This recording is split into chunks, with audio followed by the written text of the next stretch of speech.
avec son frère, ils étaient à l'arrière de la voiture, certainement sur un aller-retour, pour aller à La Rochelle et puis ils ont commencé à essayer d'envisager de faire des projets. «Dis-moi, je voudrais faire un truc de dingue», moi ça ça me faisait marrer. J'ai dit: «Bon allez, tiens, je vais vous aider à monter ça». Il peut tout arriver, enfin, on peut pas avoir la main sur, tous ses proches, hein, le principal, c'est de vivre, ce qu'on a envie de vivre et si on commence à se freiner pour, protéger du stress et des angoisses, tout son entourage, je pense que c'est malsain, en fait, donc moi, ça me paraît, c'est elle qui fait ses choix, elle, et puis après, bah, on serre les dents quand ça va pas, on a confiance en elle aussi. La confiance, c'est je pense que c'est le terme clé, qui nous lie, mais qui lie tous ces projets.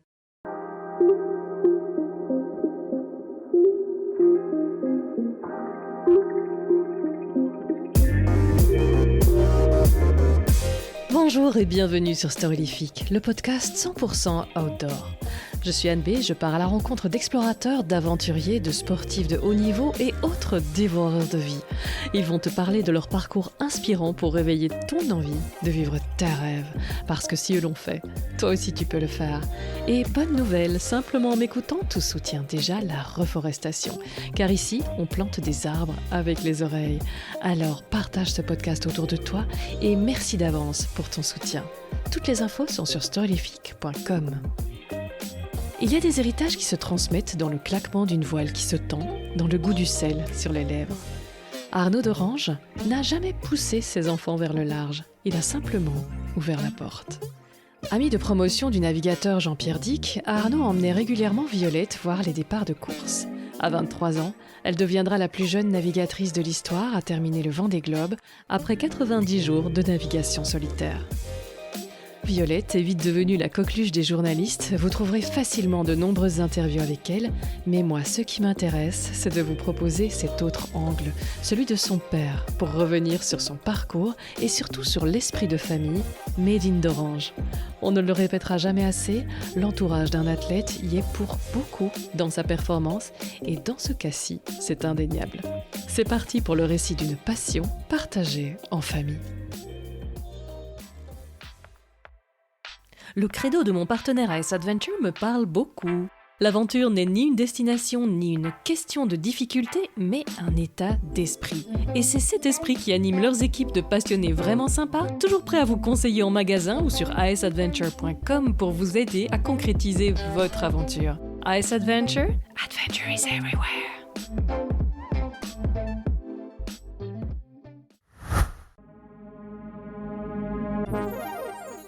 Celui qui a planté un arbre n'a pas vécu inutilement, dit un proverbe indien. Depuis le début de ce podcast, je rêve de transformer mon projet en forêt et je le fais avec l'ONG Graines de Vie et vos oreilles. Et aujourd'hui, j'ai envie de vous parler de leur programme Une forêt pour ma vie qui vous permet de compenser votre empreinte carbone en plantant des arbres. Graines de Vie propose de planter en votre nom 5760 arbres afin de compenser l'empreinte carbone de votre vie. Comment ça marche ? Un soutien étalé sur le long terme est franchement pas cher puisqu'un arbre ne coûte que 50 centimes grâce à leur approche que vous pouvez découvrir à l'épisode 2 de ce podcast. Ainsi, vous aurez planté votre forêt, mais également de l'espoir, du soutien aux communautés locales, de la solidarité, des abris pour la biodiversité et une belle dose d'inspiration pour que demain reste source d'émerveillement. Je vous mets un lien dans les notes pour découvrir ce projet en partenariat avec Storylifique. La prix Nobel de la paix Wangari Maathai a dit « Lorsque nous plantons des arbres, nous plantons les graines de la paix et de l'espoir ». Au vu de l'actualité, cela me parle énormément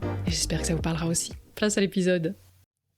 Bonjour Arnaud d'Orange, c'est un grand plaisir de vous accueillir ce matin pour un enregistrement live dans le cadre du festival Into the Blue qui aura lieu à Bruxelles, ici fin novembre, et où vous serez présent pour représenter votre fille Violette d'Orange dont on a beaucoup entendu parler récemment, avec le Vendée Globe évidemment.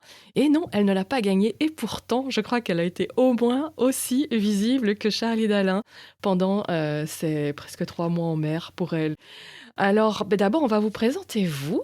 Si je ne me trompe, vous êtes vétérinaire de formation, parisien, qui a donc migré vers la mer.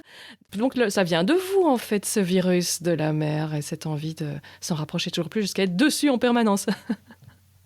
Ça vient un petit peu de moi et puis c'est aussi, dans ma vie, il y a eu quelques petits déclencheurs, en fait, qui ont fait que j'ai eu besoin de me rapprocher de la mer. Bon, déjà une rencontre, quand j'étais étudiant vétérinaire avec, Jean-Pierre Dick, qui, par la suite a fait 4 fois le Vendée Globe et a gagné 4 fois la Transat Jacques Vabre. Et puis un peu en amont aussi, j'avais un papa qui avait été embarqué pendant son service militaire sur un bateau et qui nous parlait de ça. Et puis un grand-père aussi qui, lui, venait du Havre. Donc la boucle est presque bouclée. Il nous parlait du grand-oncle qui naviguait sur des bateaux qui partaient un peu loin. Alors à cette époque, j'étais tout petit, mais ça m'avait marqué. Et oui, c'est vrai que j'ai toujours été un peu bercé par l'envie d'aller naviguer. Et puis, en fait, à la sortie de l'école, mon épouse et moi avons décidé de rejoindre La Rochelle. Et bon, l'idée est arrivée assez facilement puisque les parents de mon épouse habitaient La Rochelle et c'est comme ça Ah qu'on a oui. appris à connaître cette merveilleuse ville et qu'on s'est installé dès que possible et pas trop trop loin. En fait, l'idée c'était de s'installer à La Rochelle. J'ai pas trouvé de poste dans cette ville et je me suis installé à une demi-heure de La Rochelle, dans un petit village en campagne. Et donc, ça fait 30 ans que je suis vétérinaire, soigner des grands animaux, des vaches, et mon épouse, avec quelques collègues, soigne les chiens, les chats, dans la campagne. Ah voilà, super. Ah oui, les grands animaux. Je me souviens qu'une fois, j'ai un souvenir tout près de chez moi, je vois un petit veau qui avait passé, c'était des limousines. Donc ça, j'ai jamais toujours bien dire, on a 15 maisons dans mon village, et j'ai dit, mais il y a un nombre de limousines par habitant, vous n'avez pas idée, quoi. Mais non, on n'est pas à Monaco. Elles sont assez rustiques, assez sauvages. Et donc, il y avait un veau qui avait filé en dessous de la clôture, mais il était tout, tout petit. Je me dis, mais il vient de naître, lui, il a besoin de sa maman. Et il avait glissé, quoi. Et donc, j'étais appelé le fermier. Mais c'est costaud, hein, c'est lourd déjà. Alors j'essaie de le Ouais, pousser. Il ouais. me dit, écoute Anne-B, je vais rameuter la mère parce qu'elle est loin. Mais dès que tu la vois, tu cavales, hein, parce qu'elles sont pas gentilles. Ouais, il faut faire attention, ouais. Ouais, ouais, Ouais. ouais, parce qu'on avait essayé de relever le veau, mais il n'arrivait pas encore. Moi, à deux, on avait du mal, quoi. Donc, ouais, ouais, les grands animaux, je vois bien. Et comme si avant, ils avaient des bleus blancs belges, évidemment. Donc, c'est de En sacrés Belgique, bêtes. oui, beaucoup encore, hein. Alors, bon, moi, On en j'étais voit tout le temps, hein, quelques-uns. Ouais. à la ferme avec ma copine et ils n'avaient pas pensé à m'évacuer parce que le vétérinaire venait faire une césarienne. C'était assez fréquent pour cette race-là, si c'est pas systématique. Et ils n'avaient pas pensé à m'évacuer. Je suis revenue toute blanche à la maison en disant, maman, ils ont coupé une vache en deux. Elle était vivante. Ouais, c'est assez spectaculaire, effectivement. Oh, Ouais, ouais, ouais. carrément, oui, oui. Donc, je vois bien votre métier, oui. Ça me rappelle des souvenirs. Et donc, vous faisiez de la voile le week-end ou vous alliez juste regarder les bateaux partir ou... Non, j'ai commencé à naviguer quand j'étais enfant en région parisienne. Je faisais un petit peu de planche à voile et puis l'été, on faisait la planche en Corse avec mes parents. Et puis pendant mes études, donc là, je me suis mis à naviguer un petit peu plus sérieusement, mais en croisière avec quelques amis, avec JP en l'occurrence, avec d'autres amis dont les parents avaient des bateaux. On partait comme ça faire des petites aventures. Et à La Rochelle, mon beau-père m'avait dit, Arnaud, dans la vie, il faut être sérieux. D'abord un métier, ensuite une maison et après les loisirs. Et donc j'ai acheté un bateau. Ah ben voilà. J'ai tout fait à l'envers. Et puis c'était un bateau qui n'était pas extraordinaire que j'ai retapé, sur lequel j'ai mis des belles voiles. Et puis très vite, on s'est mis à faire des régates sur ce vieux bateau qui avait le mérite de pas trop mal marcher. Et dans sa catégorie, on était en fait déjà pas très nombreux et comme je l'ai bien retapé, on gagnait souvent des petites régates. Puis après, ça s'est enchaîné avec des bateaux un petit peu plus compétitifs jusqu'au moment où en fait, j'ai été pris par le temps et j'ai un petit peu laissé ça de côté parce que forcément, il fallait aussi s'occuper des enfants et on pouvait pas être partout en même temps, en fait. Ouais, ouais, ouais. C'est une passion exigeante, en effet. Et donc, elle est née quand, Violette, par rapport à ce parcours des régates, etc., et du bateau Alors, Violette, elle est née en 2001 et je naviguais encore un petit peu à l'époque. Je crois que j'ai j'ai arrêté de naviguer au moment où le frère et la sœur de Violette ont, donc Charles et Rose, qui ont respectivement 3 ans de plus pour Charles et 5 ans de plus pour Rose que Violette. Et on a, quand Charles et Rose ont commencé à naviguer, là,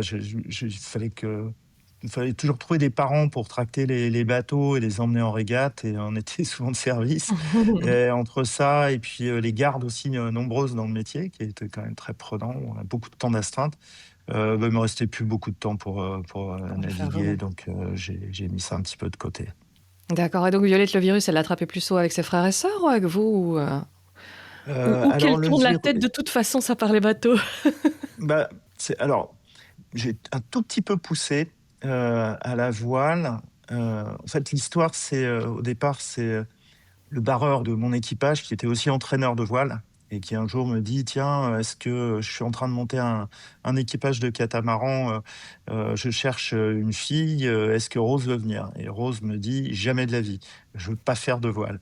Bon, et puis Charles dit: «Tiens, bah, moi je veux bien essayer». Et puis en fait, très vite, il prend le virus parce que bah, c'était des temps, dans la semaine qui étaient quand même très sympas, au final, même si des fois il faisait un petit peu froid, c'était un petit peu dur, n'empêche que le mercredi après-midi, et le samedi et puis parfois le dimanche, il faisait de la voile, il était au milieu du Pertuis dans des conditions super sympas avec plein de copains, il a commencé à voyager.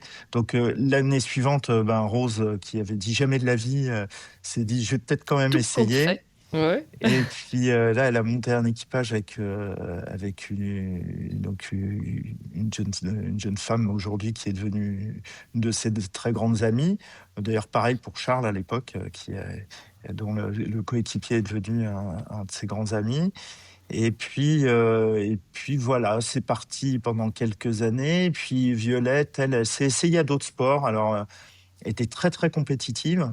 Elle s'est essayée au judo, je crois qu'elle a fait un petit peu de danse. Au judo, elle était on en parle encore, j'ai des parents, d'enfants que je croise encore qui me disent, «C'était une terreur, personne voulait passer avec elle», parce elle était super musclée, dès toute petite. Et puis un jour, on lui a dit: «Écoute, Violette, nous on emmène Charles et Rose, à la voile». C'était à 35-40 minutes de route, de Pont-l'Abbé, et vous voyez pas, l'emmener dans un autre sport et lui permettre de s'engager sur un autre sport. Donc j'ai un peu imposé la voile, sachant qu'en fait, moi je pensais qu'il était logique que quand on est, au bord de la mer, quand on a cette chance inouïe de vivre au bord de la mer, bah, il faut en profiter d'une certaine manière. Enfin, je pourrais pas imaginer vivre, avoir vécu à la montagne et ne pas avoir fait, du ski, la rando, des raquettes ou d'escalade, Carrément. quoi. Mmh. Ou de l'alpinisme, pour moi, il y a un tel, territoire, qui permet d'exploiter plein de sports que, bah, ça paraissait vraiment, quasi obligatoire. Donc j'ai un petit peu imposé un sport nautique. En fait, il y en a eu 2 dans la famille. Il y a eu le surf et la voile. Tout le monde s'est mis au surf et tout le monde en fait aujourd'hui. Et les enfants me disent: «Ah, des fois, on avait un peu la flemme d'y aller, mais aujourd'hui, on se rend compte de la chance qu'on a dès qu'on s'est éloigné un petit peu de l'océan, ça nous manquait», et puis ils ont ça dans le sang maintenant, ils sont ravis de continuer à surfer. Et c'était Mmh. pareil pour la voile. Alors Violette, bon, on lui a imposé un petit peu la voile, toute petite. Comme elle devait avoir 6 ou 7 ans, elle était en optimiste, donc elle était toute seule sur son bateau, contrairement à son frère et sa sœur Qui qui étaient était, sur ouais, des en katas. bande, ouais, ouais. Et puis c'était la seule fille du groupe, donc c'était pas forcément, très, très rigolo pour elle. En plus, c'est un peu, enfin, au début, c'est pour un enfant de cet âge-là, c'est le CP, hein, c'est le moment où on apprend à lire, à écrire, Mmh. s'occuper de son bateau, partir en mer, enfiler une combi froide, des fois pas sèche du mercredi. C'est vrai que par moment, on n'a pas, Oui, c'est un peu plus rébarbatif quand même, hein. ouais, on n'a pas forcément envie d'y aller. Et puis, Me Mon mari a essayé de mettre nos filles en stage de voile, c'était un non catégorique, au même âge, ouais.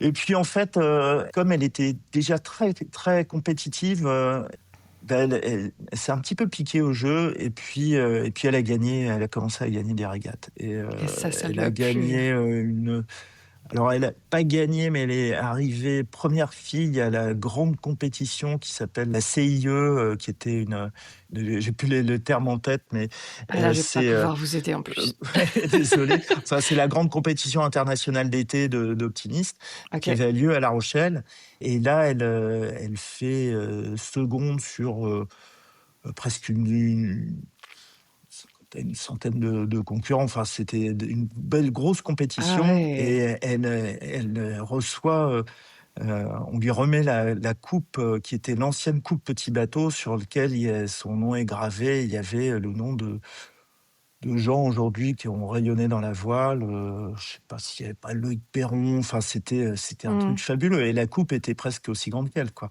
Ah. Donc ça c'était, je pense que ça a été vraiment le déclencheur. Elle s'est dit: «Waouh, je peux faire des choses avec la voile et j'ai la possibilité, de m'épanouir dans ce sport, pourquoi pas de réussir?» Et je pense que ça a été le vrai déclencheur et Ouais, voilà, j'avais puis lu ça, j'avais dit qu'elles étaient pas plus que ça, puis qu'elle a vu qu'elle gagnait et là, ah, la compétition, c'est vraiment ouais. ça qui l'a fait accrocher à la voile. Je me dis: «Ah ouais, elle est quand même vachement compétitrice». Enfin, c'est vrai quand on la voit comme ça, très calme, à raconter toutes ces petites histoires, du quotidien de bord et cetera.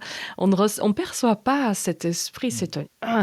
je dis: «Mais maintenant, si on dit que c'était de la benjamine, c'est elle faisait aussi la compétition avec les 2 autres là?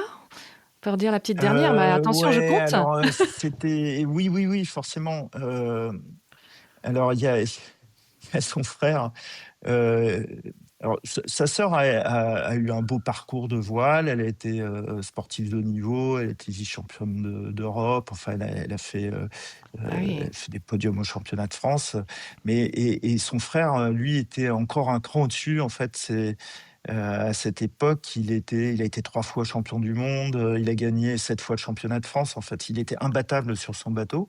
Il continue à OK. régater. Là, aujourd'hui, ils sont en course, sur une régate, contre, notamment un équipage de la français de la Coupe de l'América et Violette, ça, c'était vraiment, son challenge de réussir à ramener autant de coupes que son frère. Donc ça a toujours été Voilà. un peu la bagarre mais sur des supports différents pour qu'il n'y ait pas réellement de compétition directe entre les 2. Et ils se sont toujours bien débrouillés et même en surf, Charles faisait du surf, Violette faisait du sup, enfin ils étaient sur des trajectoires, légèrement parallèles pour Ouais. pouvoir, être en compétition sans réellement s'affronter, en fait Ouais, et ouais. ça m'avait toujours fait rigoler.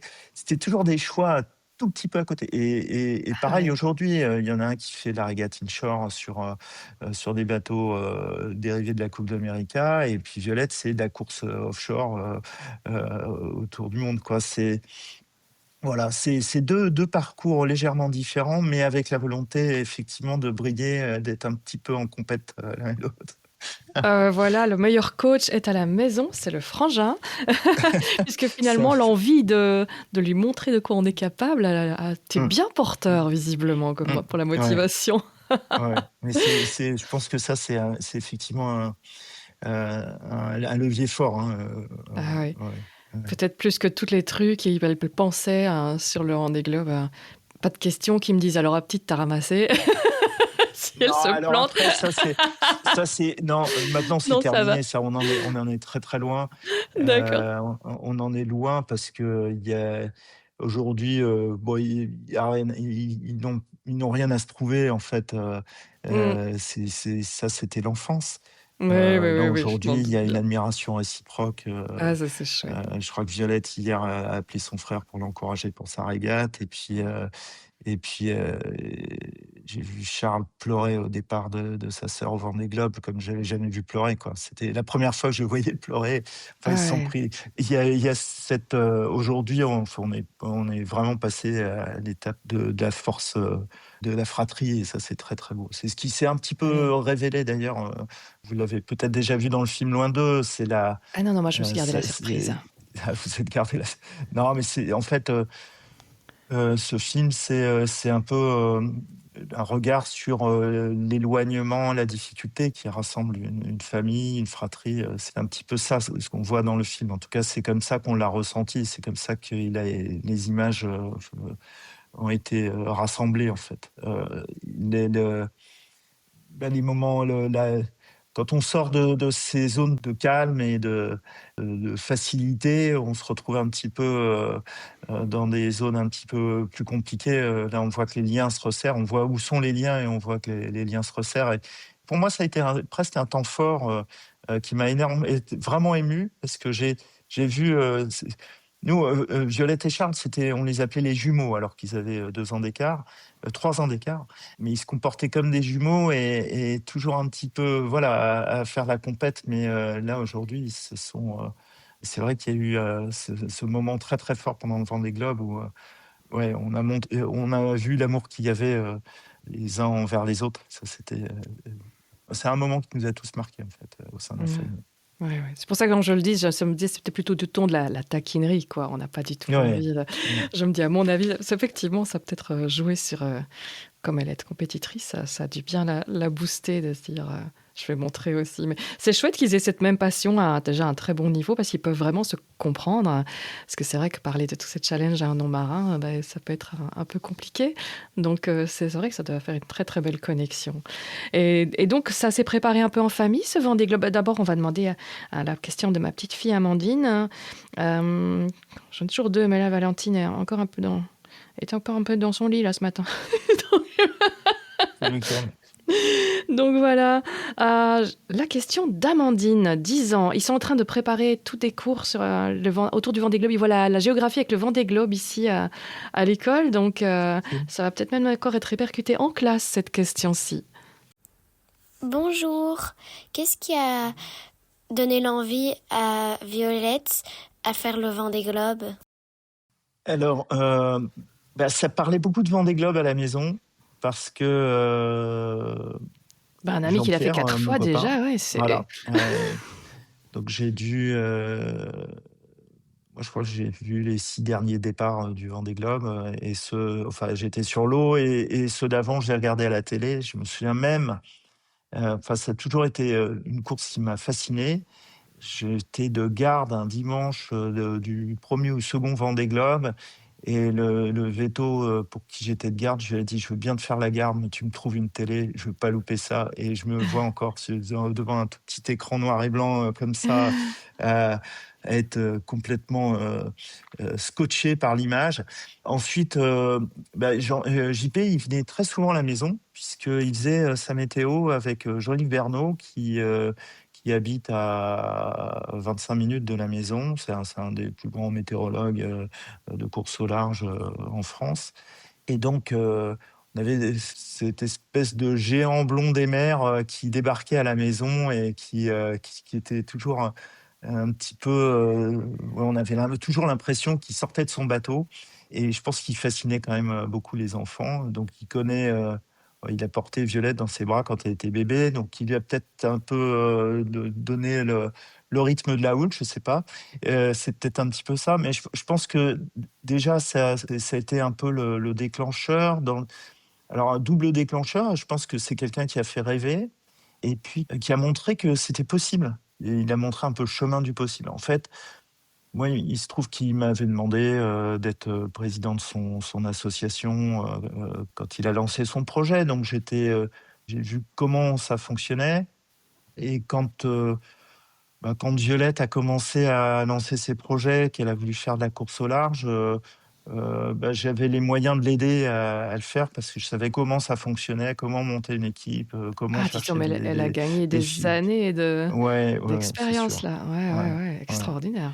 Et bon, si j'avais un de mes enfants qui m'avait demandé de faire de la Formule 1, je pense que ça aurait été beaucoup plus compliqué. Mais Oui, voilà. là, en l'occurrence, l'envie, je pense, est venue beaucoup de JP, ça c'est sûr. Et puis après, bah, quand elle a pris sa décision, en fait, quand elle est arrivée à la fin de ses études, de lycée, elle avait, vraiment brillé Déjà en optimiste, elle a gagné beaucoup de compétitions, elle a été, je crois qu'elle a été 4e à un championnat d'Europe, ce qui est exceptionnel, hein. C'est vraiment, enfin, le championnat d'Europe en général, c'est presque un championnat du monde parce qu'il y a des gamins du monde entier qui viennent, régater. Et puis après en 420, là, elle a explosé elle a fait 3 championnats du monde et elle a été vice-championne du monde et 2 fois, elle a eu 2 médailles de bronze donc elle était très, très compétitive et compétitrice à cette époque Mmh. et la voie, bah, suivante, c'était de faire du 4-7 et se préparer pour les jeux olympiques, en fait. Mmh, d'accord. Et Et puis il y a plein de premières. On est là, la première à avoir traversé Gibraltar si jeune, la première à la ouais, première. Il y a eu plusieurs dans son palmarès, j'ai pas retenu, mais il y a plusieurs où c'était la plus jeune, jeune femme ouais. à faire ceci, cela, ouais. Bah, en fait, ce qui s'est passé, c'est qu'elle avait une voie toute tracée pour aller faire les JO et puis, un parcours, très rigoureux, pas forcément d'aventure, sur l'océan. Vraiment Mmh. un parcours purement sportif. Et puis là, il y a un petit moment, elle a dit: «Tiens, si je faisais un truc, un peu en dehors» et c'est là où elle s'est dit, avec son frère, ils étaient à l'arrière de la voiture, certainement sur un aller-retour, pour aller à La Rochelle et puis ils ont commencé à essayer d'envisager de faire des projets. Elle dit: «Moi, je voudrais faire un truc de dingue, je voudrais traverser l'Atlantique» et puis c'est parti sur la traversée de la Manche en optimiste et comme, moi, ça ça me faisait marrer. J'ai dit: «Bon allez, tiens, je vais vous aider à monter ça» et puis on a monté ce projet. Ça a été super compliqué, Ah ouais. puisqu'on nous a interdit de le faire, moi je voulais partir faire heu, enfin qu'elle puisse le faire à l'endroit le plus étroit, au Pas-de-Calais. Mmh. J'avais appelé, toutes les autorités, qui pouvaient éventuellement me donner les autorisations et non seulement on me les a pas données, mais on m'a dit: «Maintenant on vous a repérés, on vous interdit de le faire». En D'accord, gros, ils nous ont envoyé des chouette, merci. missiles, si Prochaine on fois, on s dira bon, ouais, non, en fait, c'est quand non, même mais la zone, une des c'est zones un les peu plus dangereux. dangereuses du globe Oui, et oui, et c'est c'est ça, hein, très, avec très tous les surveillé. bateaux et tout, oui, bien sûr. Et puis il y a c'était la marine nationale qui m'avait appelé et il m'avait dit: «Il y a un seul endroit, d'où elle peut partir sans croiser ce qu'on appelle un dispositif de séparation de trafic, c'est-à-dire un endroit qui est régulé, c'est entre, l'île de Wight et Cherbourg» et là, ça fait, quasiment, 75 kilomètres quoi, hein. Enfin, c'est vraiment, c'est C'est un gros plus le dossier même truc, ouais. et je dis à Violette: Tu te sens le faire?» Elle me dit: «Allez, on y va» et donc on a monté une équipe. On a pris Elle avait quel âge alors? et bien là, quand on a pris la décision, elle avait 14 ans et elle l'a fait à 15 ans D'accord. et c'était, un sacré challenge en fait, puisque alors on a fait un truc le pari, c'était de faire ça, mais sans lui faire prendre aucun risque parce que Oui, quand ça même. pouvait pas être acceptable. Donc, on avait un bateau accompagnateur, on avait un routeur, qui est un des grands routeurs, de la course au large, Christian Dumars et puis on est resté en stand-by, quasiment un mois et demi. Puis, un jour, il me dit: «Bon, bah, là, ça part dans la semaine, vous pouvez y aller». Donc on est parti, à Cherbourg. On a pris ce bateau, accompagnateur, un voilier de 13, 14, 15 mètres. C'est un gars qui était un professionnel et qui avait l'habitude, de faire du charter dans cette zone. On est allé à l'île de Wight et puis à 2 heures du matin, Violette est montée dans son petit opti avec, une balise, pour, pouvoir la repérer si on la perdait de vue, une petite lampe frontale et puis un petit compas et puis on l'a suivi pendant 15 heures sur son bateau qui se remplissait en permanence d'eau. À un moment, il coulait à moitié, hein, enfin ils peuvent pas couler complètement parce qu'il y a des boudins, de sécurité, mais il était plein d'eau, 2 fois de suite, en plein milieu de la Manche et je dis: «Oh là là, on va jamais y arriver» et en fait, c'était incroyable la force mentale qu'elle pouvait avoir, puisque pendant 15 heures, elle a écopé, elle a surfé toutes les vagues et elle est arrivée, complètement crevée, nous aussi, à Cherbourg, mais elle l'a fait. C'était un vrai exploit, un vrai, vrai exploit et qu'on a renouvelé, alors c'est le problème de Violette, enfin le problème,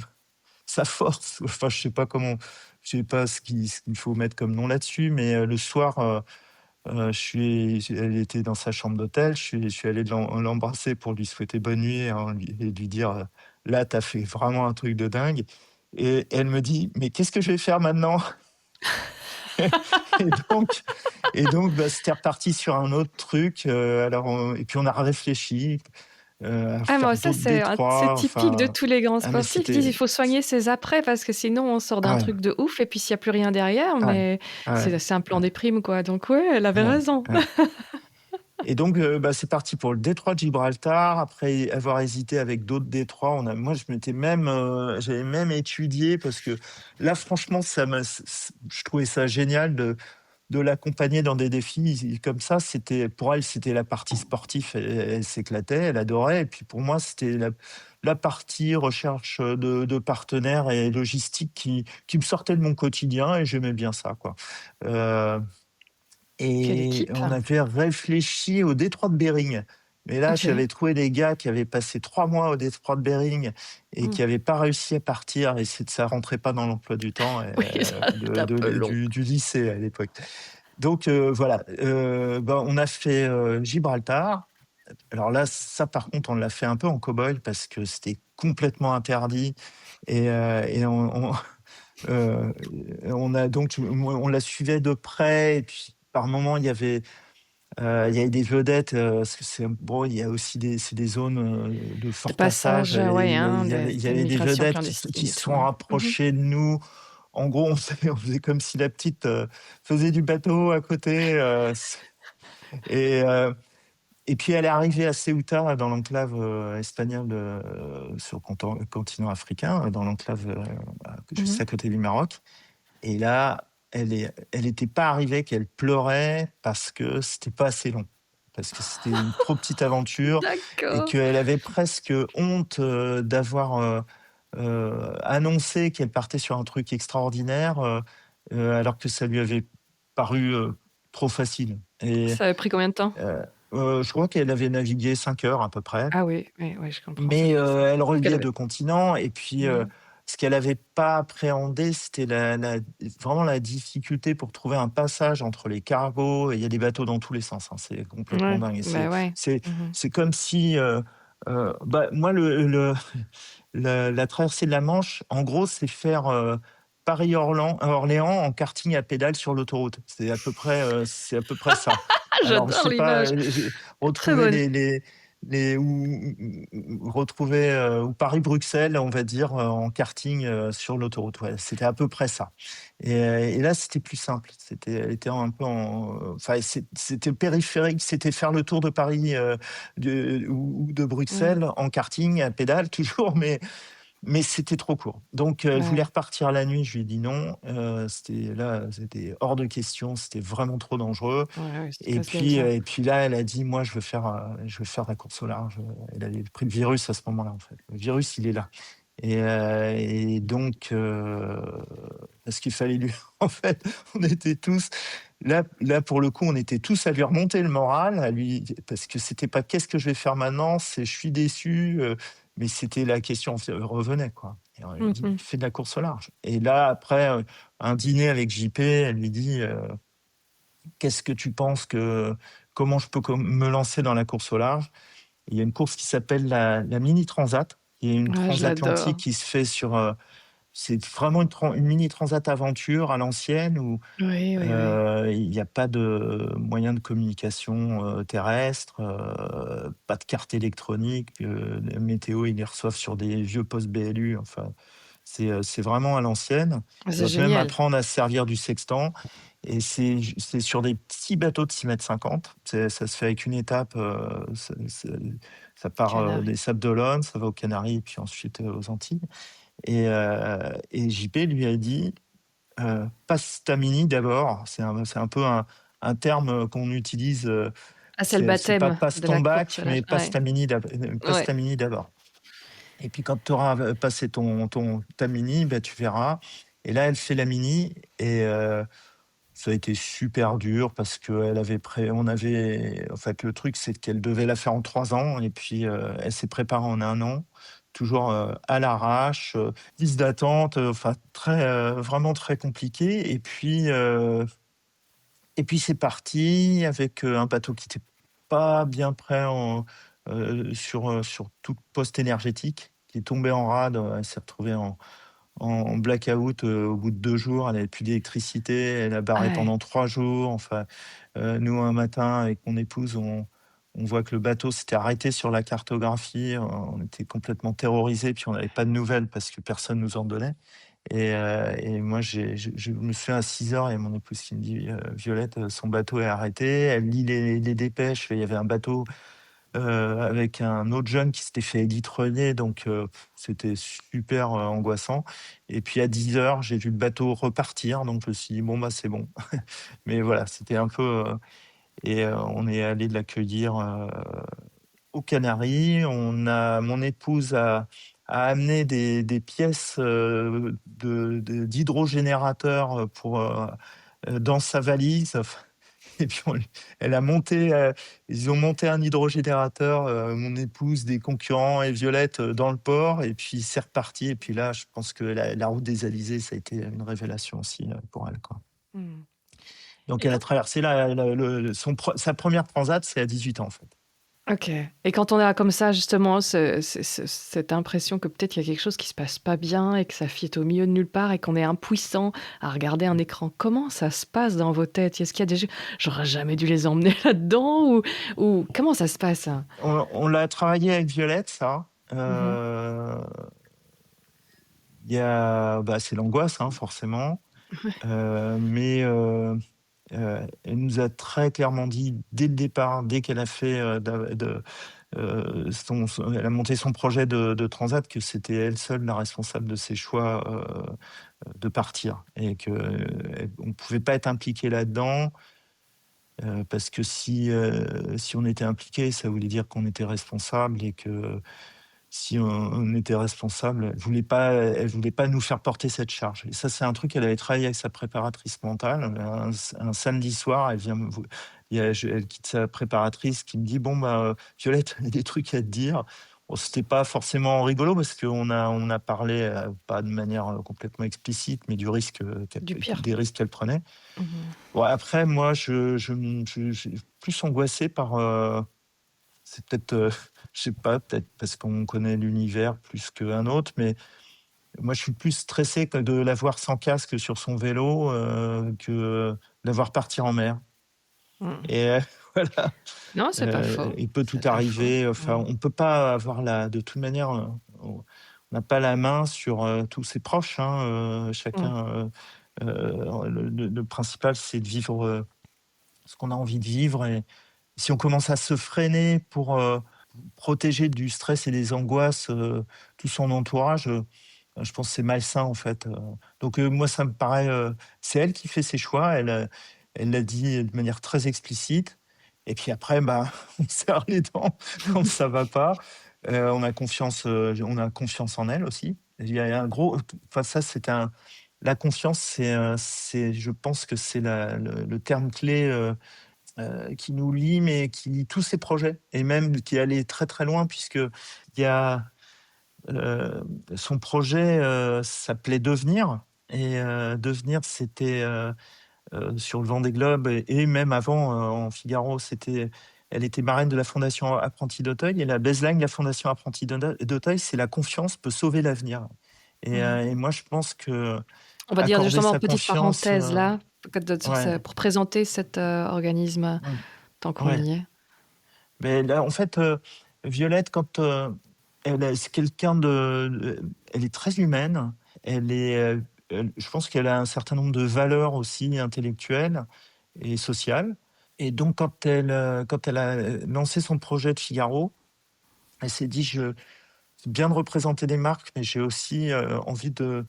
Enfin, elle avait l'intuition qu'elle allait, avoir de la visibilité. Elle voulait, faire profiter de cette visibilité une cause.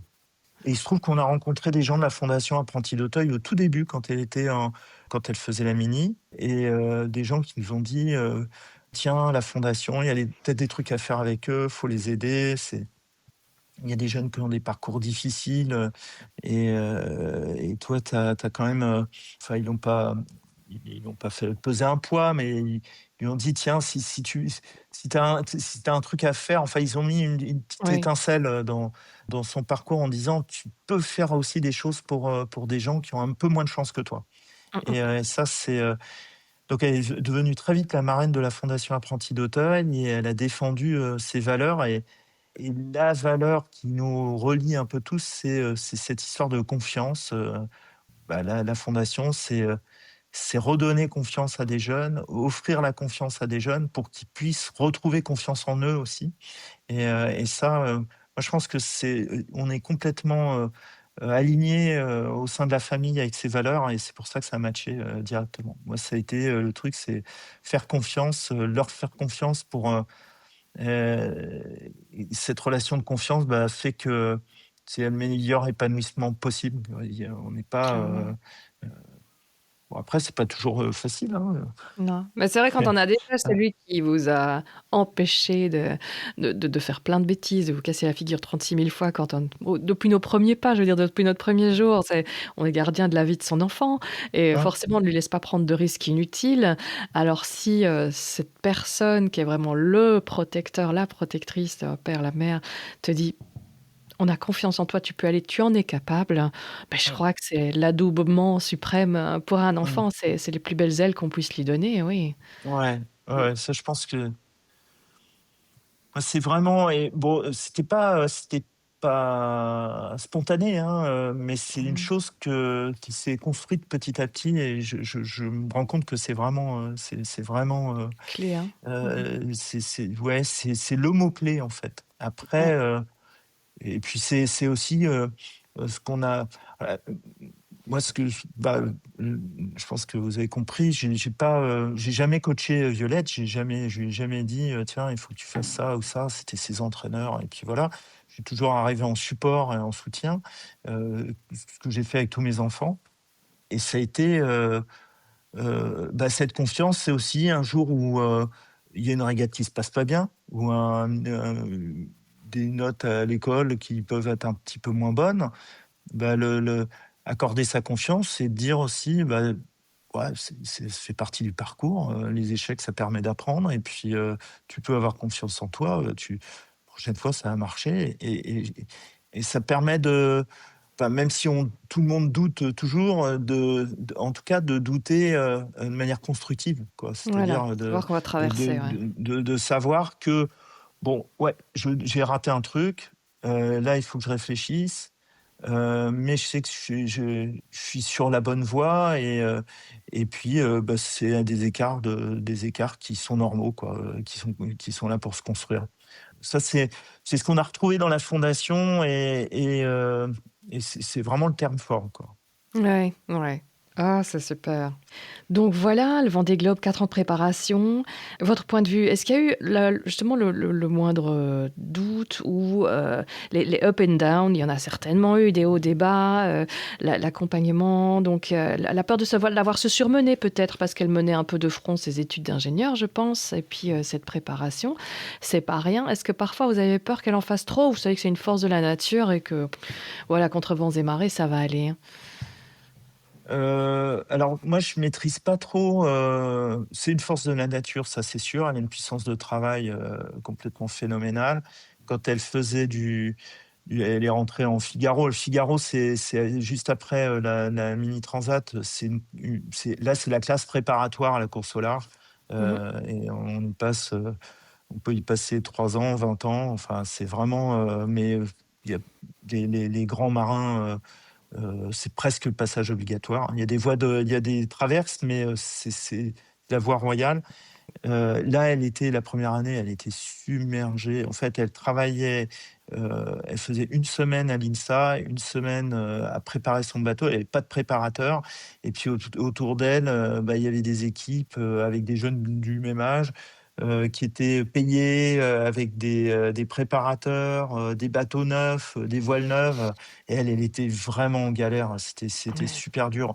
En plus, elle était dans une famille d'accueil, qui était charmante et avec qui, les enfants sont ses meilleurs amis aujourd'hui, mais elle était quand même jeune et loin de la famille. Enfin, c'était un petit peu, je pense qu'il y a eu des passages un peu durs.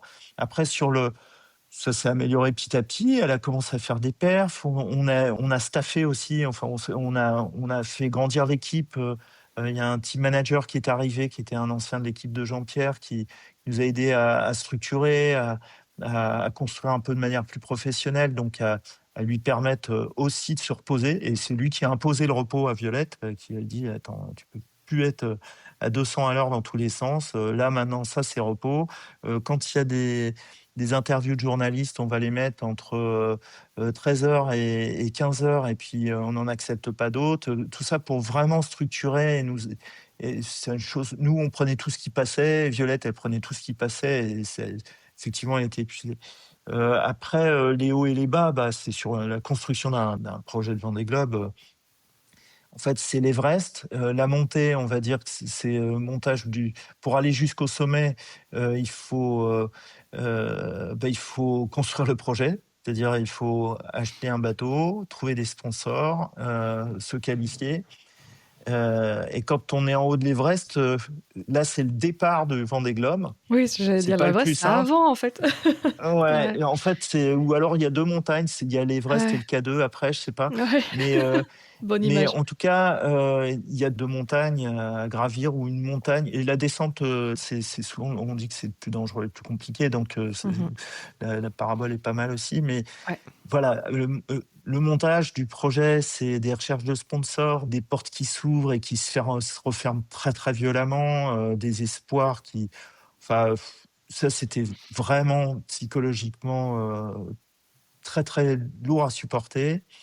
Avec Violette, on se motivait quand il y en avait un qui lâchait, enfin qui était désespéré, bah, l'autre lui remontait le moral. Donc c'était un vrai, un vrai tandem, parce que par moments, bah, c'était désespérant. On trouvait personne, on trouvait pas de fonds. C'est très, très compliqué à monter comme projet. Parce qu'elle les Et a pas trouvés puis, d'ailleurs assez tard, les sponsors ouais, qui ouais. Ouais, ouais, puis on n'a un peu même sur la pas dernière ligne réussi droite, ouais. à compléter le budget, hein. En Ah fait, ouais. on a la chance d'avoir des sponsors qui nous suivent encore un peu et qui nous aident quasiment à clôturer le budget, du Ah Vendée ouais. Globe, ce qui est Ah complètement ouais. dingue, hein. Et puis il faut imaginer qu'on n'est pas dans l'univers du football avec des salaires à je sais pas combien de chiffres. Violette, elle Ouais. gagne un tout petit peu plus que le SMIC, hein, Mmh. donc Ouais. encore aujourd'hui, toute petite feuille de paye parce qu'il faut payer son Vendée Globe, hein. Mmh. Donc c'est complètement en décalage certainement avec sa notoriété, mais Ouais. c'est la réalité. Donc voilà, première étape, faire monter le projet, financièrement très, très dur. Les premières transats où elle tire trop sur le bateau, elle casse plein de trucs, on s'est dit: «Oh là là, il va falloir qu'elle se calme».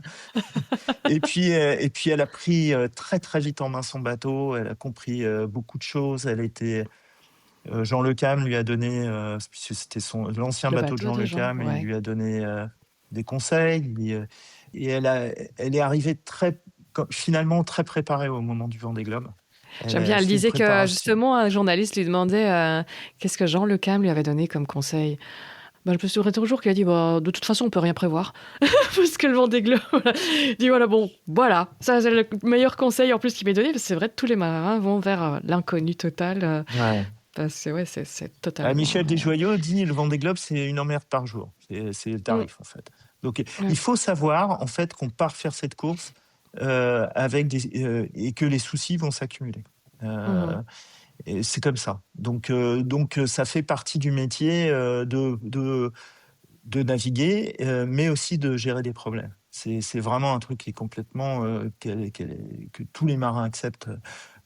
Ils peuvent pas prendre, à chaque fois, un souci, une casse ou un problème, X ou Y comme un truc qui leur tombe du ciel, Mmh. ça Comme une n'existe pas. anomalie finalement, si Ouais, c'est ouais, la ouais, normalité d'avoir des soucis c'est la quotidiens, voilà. normalité. Ouais, ouais. Voilà, Donc, déjà que ça fait l'accepter, partie. Ouais. plutôt que de Mmh. résister, c'est déjà beaucoup d'énergie Ouais, de le ouais. sauvegarder, quoi, ouais. Et Mmh puis mh. après, bah, on le vit, ce que dit Violette, hein, elle le vit, à l'instant présent, c'est-à-dire, bon, bah, là, il y a ça qui casse, je répare, et je fais et puis je réfléchirai après, mais c'est pas: «Oh là là, qu'est-ce qui m'arrive?» Je vais me mettre dans un coin en me disant: «J'ai vraiment pas de chance». Ça, c'est Mmh. pas on peut pas, C'est pas ça.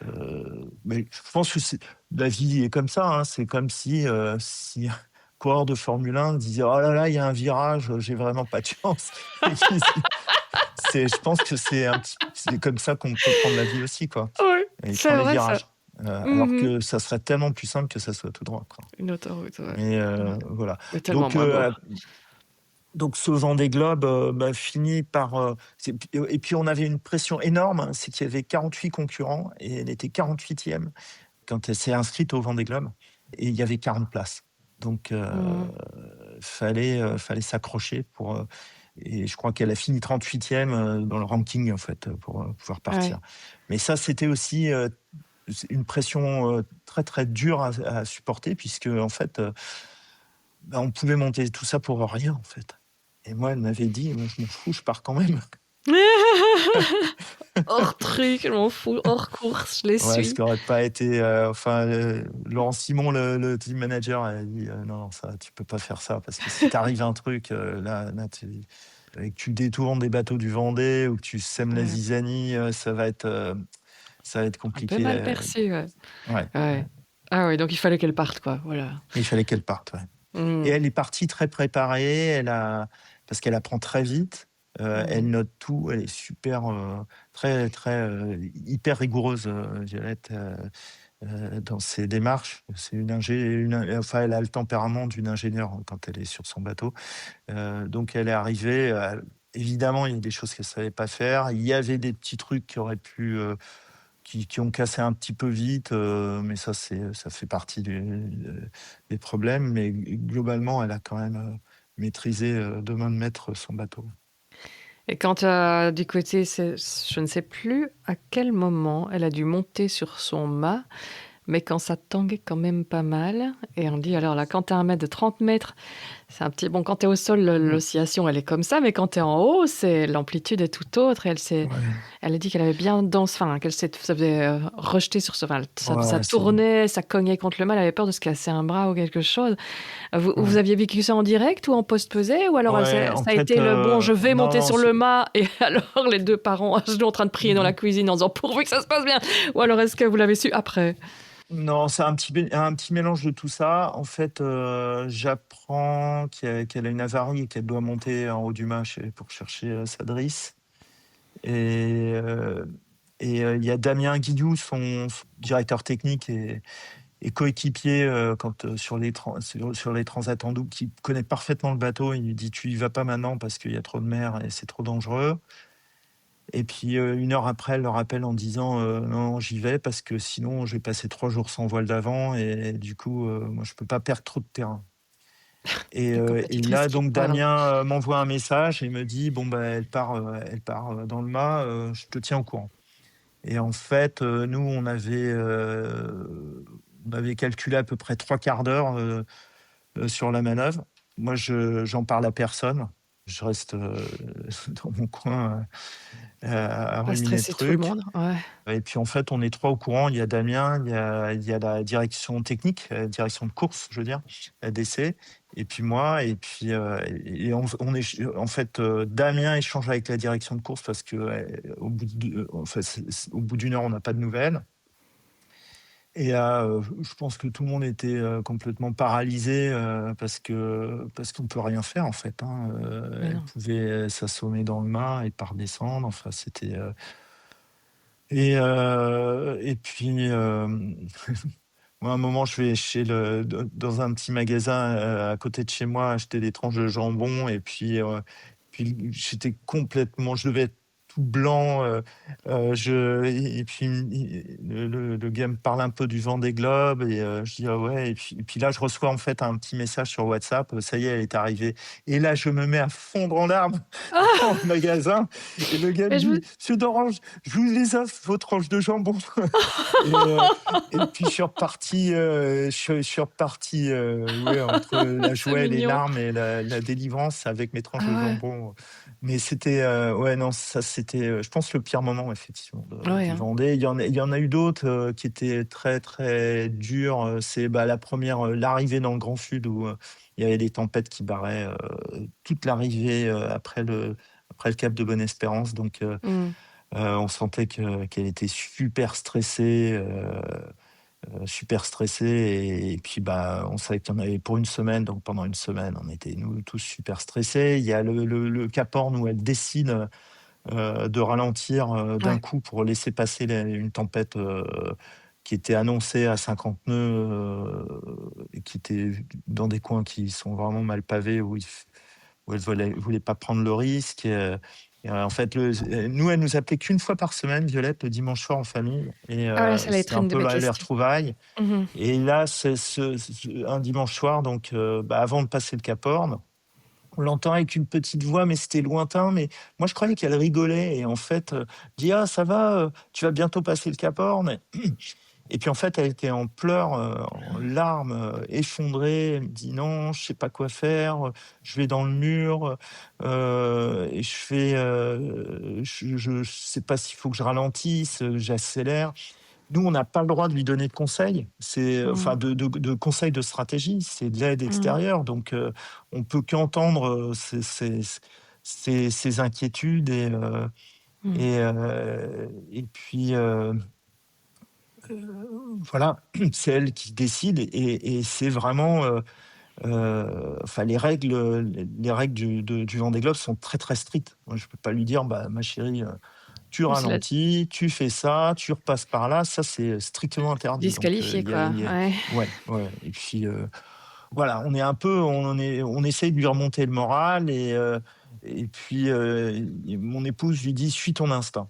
Voilà, c'est tout ce qu'elle pouvait lui dire, en tant que maman, et puis on essaye de lui remonter le moral et puis elle a pris sa décision, quelque temps après, parce qu'elle a vu qu'il y avait un bateau qui ralentissait à côté d'elle. Il y avait Arnaud Boissière, on est à Mmh. son quatrième ou cinquième Oui, oui, Vendée, oui. Il a bien rodé là-dessus, lui, ouais. qui connaît le coin, elle l'a vu ralentir, elle s'est dit: «Wow, si lui ralentit, moi je vais pas il faut que je fasse la même chose que lui» et puis elle a Mmh. eu raison, c'était une décision, sage. Après fallait la prendre, hein, la décision à cet âge-là, c'est Ouais, quand même, enfin c'est une décision de marin, hein, puis on est ouais. tout seul, face, mais là, ouais, ça fait partie des moments, un petit peu un peu Ouais, un peu raide. ouais, C'est un peu raide. clairement. Ouais, ouais, Ça, j'aime bien croire. Quand ouais. je vois ça aussi, je me dis si jeune, j'ai: «Oh là là, là, les parents derrière, mais je voudrais tellement pas être à leur place», mais non, quoi. Mmh. Et le retour alors, hein, quand on sait qu'elle approche comme ça, elle a été survolée par des avions, elle savait que Charlie Dalin était dedans et quelqu'un qui lui est proche aussi, je pense, était là, Ouais, il y avait son compagnon ouais. qui était aussi dans l'avion et donc là, ça c'était enfin, l'avion allait voir trois concurrents, mais ils avaient prévu de faire un petit détour, par Violette pour faire un petit coucou et là, je pense que À la c'est son Benjamine. premier er contact, avec, son compagnon, même s'ils étaient encore un petit peu à distance, ils étaient presque en visuel Mmh. et puis, ouais, le retour après, la veille, elle nous appelle, elle nous appelle pour savoir comment faire péter le champagne, quand elle allait arriver sur le ça, c'est des Papa, je sais anecdotes pas. super Oh bah, rigolotes. c'est Elle génial, elle oui. on était dans la voiture avec Charles et puis elle dit, «Papa, comment il faut faire pour le champagne?» Alors, on lui dit: «Écoute», alors il y a son frère qui a l'habitude d'avoir fait péter des bouteilles Mmh. de champagne sur des podiums, il lui explique bien toute la technique et dans ce genre d'anecdotes, il y en a une aussi qui est rigolote, c'est, on était allé se reposer avec mon épouse, on était parti un petit peu au Maroc, pour une semaine et on sort de l'avion et là, Violette nous appelle. Donc, à 8 heures du matin, en plein milieu de l'Atlantique, c'est pas normal, le rendez-vous c'était le dimanche et là, oui, alors je vais passer l'équateur. Normalement, il faut faire une offrande avec une bouteille de vin à Neptune, mais moi, déjà boire de l'alcool, j'en bois pas souvent et puis, à 8 heures du matin, encore moins. Qu'est-ce que tu en penses? Et voilà, alors là, on a le droit Ah, d'aider parce que c'est pas de la tactique ou de la stratégie, mais on lui dit: «Ah, c'est rigolo, tu es pas obligé d'en boire, tu t'en offres plus à Neptune que toi tu en bois, mais et ce qui est super marrant, c'est que c'est en fait, et je crois qu'elle avait jamais débouché une bouteille de vin avec un tire-bouchon et il y avait un décalage entre, cette jeune femme qui arrive à réparer des trucs, incroyables, à bidouiller, à faire de l'électronique Lire une qui météo de peine à fou. ouvrir sa petite bouteille sa mignonnette ou sa mini bouteille de vin blanc là pour offrir à Neptune. C'était très, très marrant. C'est Heu, vrai que c'est génial cette anecdote, j'adore aussi. Ah il y a ouais. pas que des moments durs, hein, il y a des bons Oui. moments et puis bon et puis à l'arrivée, là c'était une émotion, Ah, il y avait complètement du dingue monde, hein? évidemment. Ouais, Ouais, ouais. il y avait 100 000 personnes, aux Sables d'Olonne. Il y avait c'est alors, la chance qu'elle a eue, c'est que en fait, son arrivée, elle était barrée par un anticyclone et on ne savait pas quand elle allait réussir à passer, ça la ralentissait donc on pouvait avoir une arrivée le samedi, le dimanche, voire le lundi avec en plus, des entrées impossibles à marée basse donc et là, paf, elle arrive le dimanche à 11h, Ah ouais, tout le monde en et plus. heu Ouais. et pendant des vacances scolaires. Juste pour l'apéro. Donc Génial. juste pour l'apéro, voilà. Donc il y avait un monde fou. On croisait des gens dans la rue, la veille avec, je me souviens d'une petite fille qui pleurait, qui faisait une crise et sa mère qui lui dit: «Oui, bah, tu de pleurer parce que sinon demain tu iras pas voir Violette». Ah waouh! Ah oui, la grosse punition. C'était Oh là méchant, là. c'était méchant et puis, du monde, de la ferveur, de l'amour, enfin, c'était incroyable, quoi. Des jeunes de la fondation, ils avaient fait un virage Vio, alors c'était, alors je sais pas la référence, mais c'était un virage. Il y avait tous ses copains qui avaient fait un groupe, sur Insta avec, et puis ils avaient tous des fumigènes, ils étaient déguisés et tout, enfin c'était tous ces copains de l'INSA, qui étaient dans un virage. Les pauvres, en fait, ils avaient déclenché tellement de fumigènes qu'ils n'ont rien vu en fait, mais mais on a les photos, c'était incroyable, quoi. Il y avait une ambiance, et puis alors là, c'était Exceptionnel, ouais. l'ascenseur, un ascenseur émotionnel, complètement dingue, quoi. On Ah passait oui. du rire aux larmes en quelques secondes et puis un coup dans un sens, un coup dans l'autre. Moi, je sais qu'il y avait un caméraman sur mon bateau, sur le Zodiac, heu qui me filmait c'est pour une série qui va sortir, l'année prochaine, une mini-série, avec, où en fait, il y a eu un tournage sur 5 bateaux pendant tout le Vendée Globe et le caméraman me dit: «Oh là là, mais je pensais pas que ça allait être comme ça» et le pauvre, il filmait en pleurant, enfin, il Oh! voyait plus rien, enfin, c'était Ah, c'est complètement dingue. adorable. Ouais, Bah oui, ouais. je me disais pour vous aussi, de pouvoir à nouveau la serrer dans vos bras et puis de Mmh, voir son mmh. enfant honoré à ce point, la ferveur autour de l'exploit de son enfant, ça doit être très, très, très touchant. Ouais, Ouais. ouais. Bah, oui, parce qu'en fait, c'était assez bizarre ce qui se passait. C'était pas une fête, sportive parce que, bon, elle a pas gagné le Vendée Globe, hein, elle finit 25, donc c'est quand même, voilà. Mais, il y avait, je sais pas, c'était une espèce d'amour collectif, quoi, Oui, c'est ça. de bienveillance collective, tout le monde était heureux. On était Mmh. heureux, on ne sait pas de quoi, mais tout le monde était heureux. On était heureux de voir qu'elle avait fait ce tour du monde en le partageant d'une manière super simple, sans chichi, enfin c'était, voilà parce que Violette, elle est comme ça, elle est accessible, elle est simple, elle a la chance de réussir à monter des beaux projets, et d'avoir réussi à emmener des partenaires, mais elle est toujours pareille, quoi, hein, Ouais.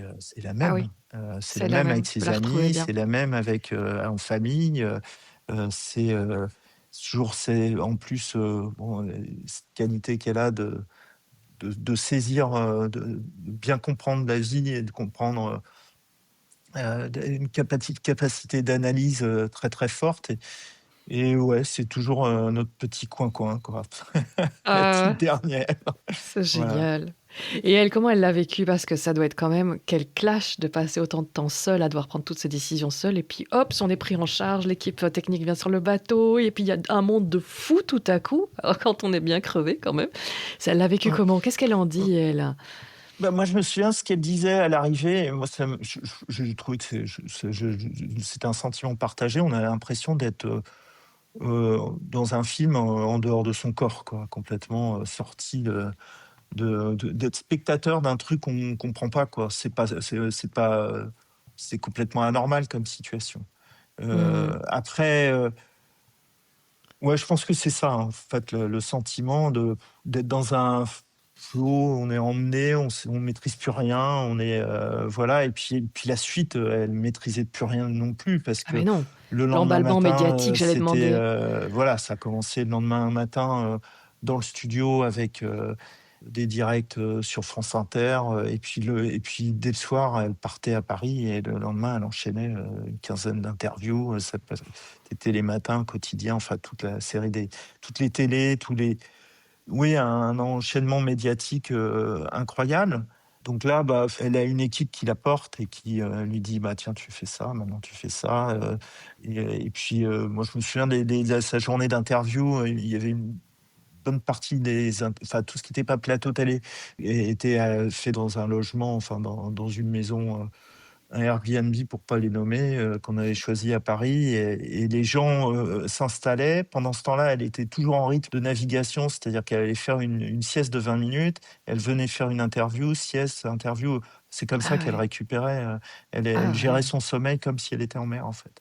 ah et ouais. heu et puis ça a duré un petit peu longtemps, et elle voulait, en fait, elle voulait remercier tout le monde et enfin offrir, et rendre, un peu le tout cet amour à tous ceux qui lui en avaient donné. Donc elle disait, oui à tout, en fait.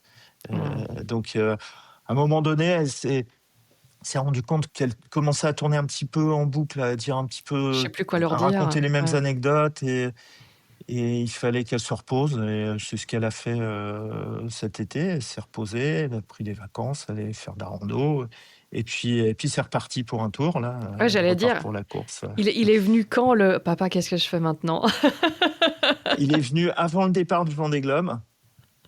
Qu'est-ce «Papa, que je fais après? il va falloir qu'on travaille l'après Vendée Globe». On n'avait plus de partenaires. En fait, on avait, à la sortie du Vendée Globe, on n'avait plus de partenaires. Il fallait mettre le bateau en vente, et il y avait pas de projet, en fait, concret. Ah ouais? Et du coup, bah, moi, dès le premier jour, du départ, j'ai cherché, des nouvelles options. J'ai appelé, toutes les équipes pour savoir s'ils cherchaient, une, Une équipière, une pour une une nouvelle, skippeuse. Mmh mh. J'ai appris encore pas mal de portes, jusqu'au jour où j'ai appelé Initiative Cœur. Ça, je pense que c'était courant décembre.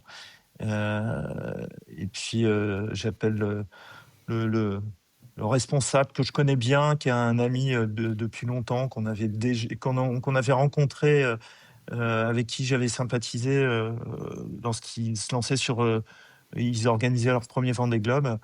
Et Jean-Michel, je lui dis: «Bon, bah, j'ai entendu dire que Sam, Davis n'allait peut-être pas refaire un prochain Vendée Globe». Il me dit: «Oui».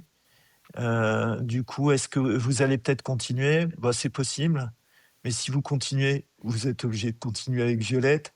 Là, il s'est marré, il a dit: «Bah oui», et puis, lui est allé, en parler à ses partenaires, aux sponsors, et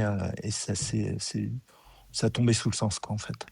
En plus, Violette admire beaucoup Sam Davis, je crois, depuis des années, Bah, hein? ouais, c'est l'exemple vivant, et encore navigant de la navigatrice qui a eu un parcours incroyable, et qui, c'est le modèle de Violette. Violette, Mmh. elle l'a connue toute petite, elle a fait, dédicacer un t-shirt, quand elle était, sur un départ de Vendée, ou pendant enfin, un départ de course. Je Mmh pense que mh. c'était un départ de Vendée.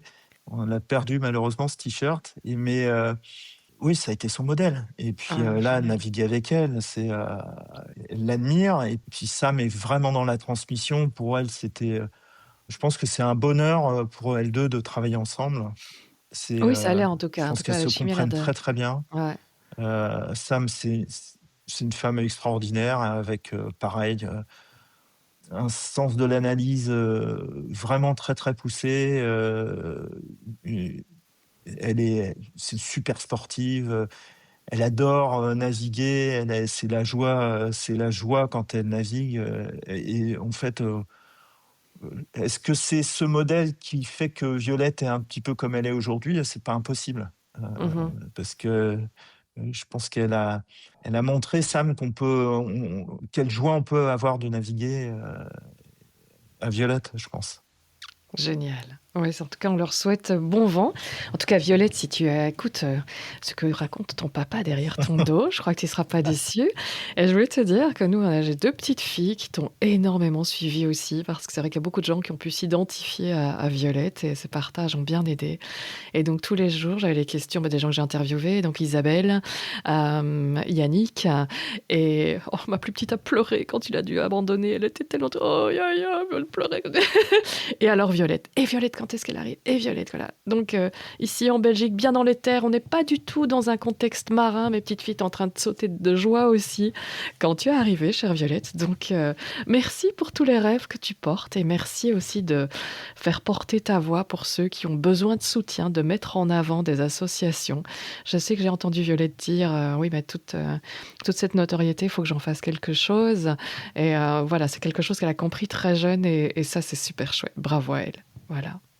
Et merci pour votre temps ce matin. C'était Merci à un vous. très bon moment et c'est chouette d'avoir Violette sous un autre angle parce qu'effectivement, je l'ai vue s'épuiser à dire effectivement les questions sont toujours un peu les mêmes. Donc, je trouvais ça très chouette finalement de ne pas lui parler à elle, mais qui a déjà dit tout ce qu'il faut entendre ailleurs, mais de parler à son papa et d'avoir ce prisme, cet angle différent pour parler d'elle. Merci beaucoup, c'était passionnant. Merci à vous.